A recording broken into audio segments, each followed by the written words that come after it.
Аз се вълнувам, не познавам много от вас, някой от вас познавам, някой не познавам.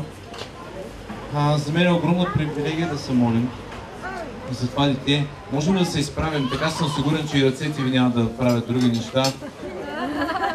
И ако помоля да протегнете ръце към тях, мисля, че съм сигурен какво се случва на мястото. Наистина, нека заедно, Библията казва, ако двама от нас се съгласят на земята, за каквото и да им бъде, то ще им бъде.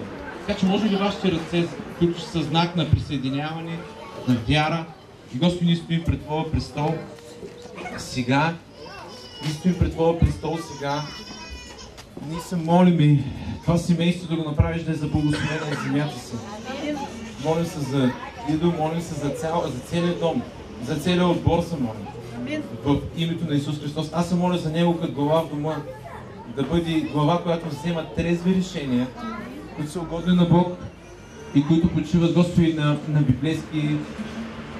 библейския фундамент за вземане на решения, не просто на неговите желания само. Господи, моля се за това ценно детете са го кръстили с това велико име. Моля се да изпълни, както се молиш пастор Тошко, да изпълни напълно името си. Във всичко, както ти искаш в това време, в тези времена, в които живее. Господи, нека да не бъде архаично, нека да бъде в крак с времето и намерението на Бог. Аз се моля в името на Господ Исус Христос за това. Ако моля се да не бъдат само книжници, да са хора, които усещат намерението на Святите Дух.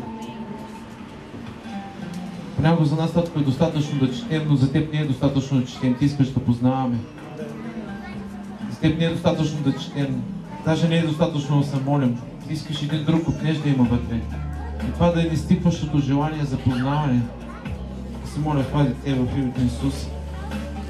Това да преобладава над всяко друго желание.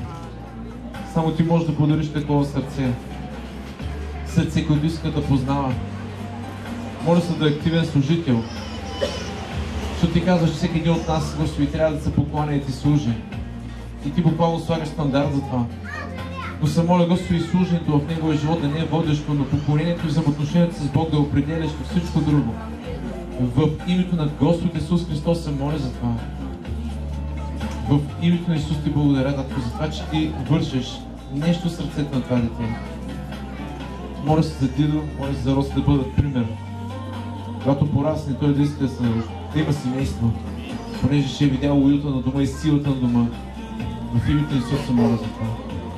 В името на Господ Исус се моля за това. Моля се за ресурса, да има достатъчно ресурс да го отгледат Господи с достоинство. В името на Исус ти благодаря за това. Моля се за твоето здраве, скъпоценна цялост да бъде върху това дете. Татко, благодарим ти. Дидо, искам да ви благодаря, че не събрахте такива хубави хора. С някои от тези хора не съм се виждал отдавна. И това е празник за вас, но е празник и за нас.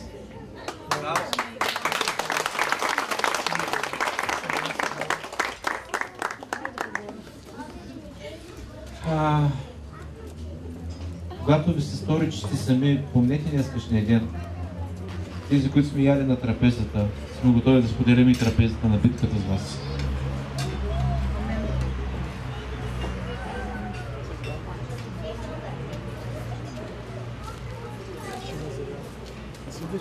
Ще връщам микрофона на Методи, иначе ще трябва да пея. А може да му присъедини. Защото всеки е здравата си. На Силвия. Силвия ли? На Силвия, да. Благодарим на апостол Кънев. Благодарим на Дидо и на Роса за това, че ни направиха част от тази специална вечер.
Чакайте малко, момичета. Всички заедно. Адонай къде? Той спи. Уморен, добре. Хайде без него. Сега. 3, 4. Честит рожден ден!